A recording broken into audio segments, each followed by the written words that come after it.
दोस्तों, हर बार ऐसा क्यों होता है कि हमारी विपक्ष में प्रमुख पार्टी कांग्रेस राष्ट्रहित के साथ ना खड़ी होकर उसके विपरीत क्यों दिखाई देती है?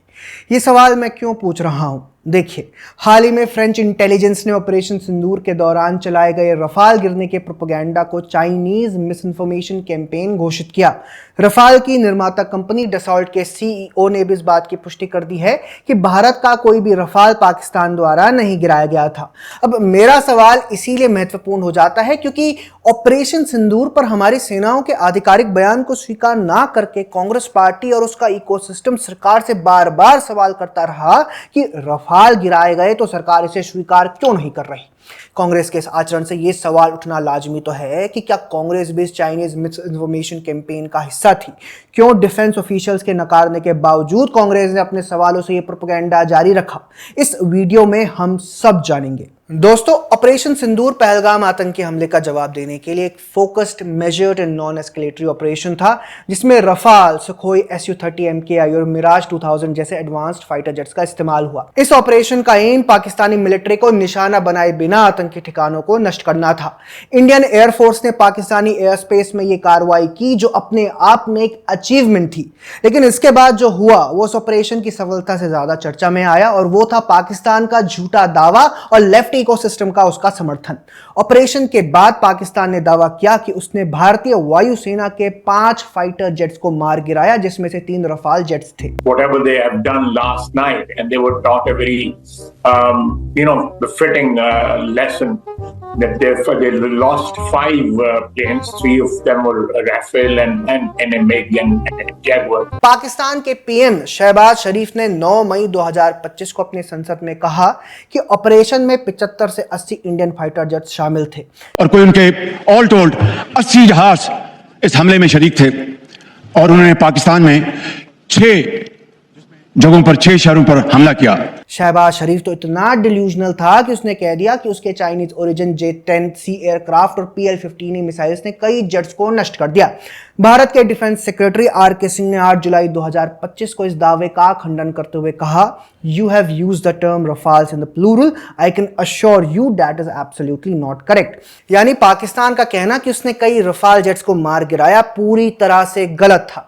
Chief of defence staff general Anil Chauhan ने भी 31 मई 2025 को कहा कि पाकिस्तान के दावे एब्सोल्युटली इनकरेक्ट हैं और रफाल जेट्स के नष्ट होने की बात उन्होंने झूठी बताई। Pakistan claims 6 Indian jets were downed. Is it correct in that estimate? Absolutely incorrect, and that is not information which I said is important. Rafale के निर्माता डसॉल्ट एविएशन के सीईओ एरिक ट्रैपियर ने पाकिस्तान के इस दावे का खंडन किया और उन्होंने कहा कि यह दावा इनएक्यूरेट है। उन्होंने क्लैरिफाई किया कि हालांकि एक राफेल में टेक्निकल फेलियर हुआ था लेकिन यह कोई कॉम्बैट लॉस नहीं था। फ्रेंच इंटेलिजेंस ने 7 जुलाई 2025 को यह खुलासा किया कि यह सब एक प्लान्ड डिसइंफॉर्मेशन कैंपेन था जिसके पीछे चाइना का हाथ था। चाइना ने रफाल के रेप्यूटेशन को खराब करने और अपने चाइनीज मेड फाइटर जेट्स जैसे J-10 और J-17 को प्रमोट करने के लिए पूरा कैंपेन चलाया था। इसमें चाइनीज एम्बेसीज और डिफेंस अटैचेज ने सोशल मीडिया, मैनिपुलेटेड इमेजरी और AI जनरेटेड कंटेंट का इस्तेमाल किया।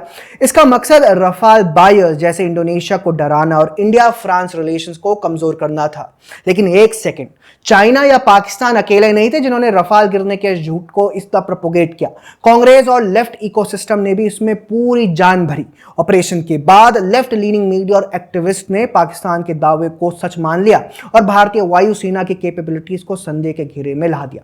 उन्होंने दावा किया कि इंडिया ने कई जेट्स खोए और सरकार सच छिपा रही है। लेकिन जब ऑफिशियल स्टेटमेंट्स और एक्सपर्ट एनालिसिस ने साफ कर दिया कि यह झूठ था, तब भी वे नहीं रुके। इन लोगों ने इसे मोदी सरकार और भारतीय सेना को बदनाम करने के लिए इस्तेमाल किया। उनका मकसद था जनता में भ्रम फैलाना और सेना के मनोबल को तोड़ना। रायन बॉर्डनहाइमर जैसे एक्सपर्ट्स ने तो IAF की तारीफ की और कहा कि this is the best spoofing and deception we have ever seen. उन्होंने बताया कि रफाल के एक्स गार्ड ने पाकिस्तान के PL-15E मिसाइल्स और J-10C फाइटर्स को धोखा दिया। पाकिस्तान को लगा कि उसने रफाल जेट्स को मार गिराया लेकिन असल में उसने डीकॉयर्स को हिट किया था। लेकिन लेफ्ट इकोसिस्टम ने इसे नजरअंदाज किया और अपने नैरेटिव को आगे बढ़ाया। ये वही लोग हैं जो बार बार सेना के ऑपरेशंस पर सवाल उठाते हैं, चाहे वह 2016 की सर्जिकल स्ट्राइक हो या 2019 की बालाकोट एयर स्ट्राइक्स। हर बार जांच और तथ्यों ने उनकी बात को गलत साबित किया, लेकिन वे अपनी गलती गलती नहीं मानते। ऑपरेशन सिंदूर में भी यही हुआ। उन्होंने पाकिस्तान के झूठ को हवा दी और सिर्फ अपने राजनीतिक एजेंडे के लिए देश की क्षमताओं पर सवाल उठाया। अब असली सवाल यह है कि क्या यह देशद्रोह नहीं है कि आप अपनी ही सेना को कमजोर करने की कोशिश करें, वो भी तब जब दुश्मन झूठ फैला रहा हो। दोस्तों, ऑपरेशन सिंदूर इंडियन एयरफोर्स की एक शानदार सफलता थी, लेकिन लेफ्ट इकोसिस्टम ने जीत को कमजोर करने का कोई मौका नहीं छोड़ा। उन्होंने पाकिस्तान और चाइना के डिसइंफॉर्मेशन को हवा देकर अपनी ही सेना पर सवाल उठाए, जो देशद्रोह से कम नहीं है। हमें यह समझना होगा कि सेना हमारी सुरक्षा की ढाल है। उस पर सवाल उठाना देश की नींव को कमजोर करने जैसा है। कांग्रेस को अपने राजनीतिक खेल के लिए सेना को निशाना बनाना बंद करना चाहिए। जय हिंद।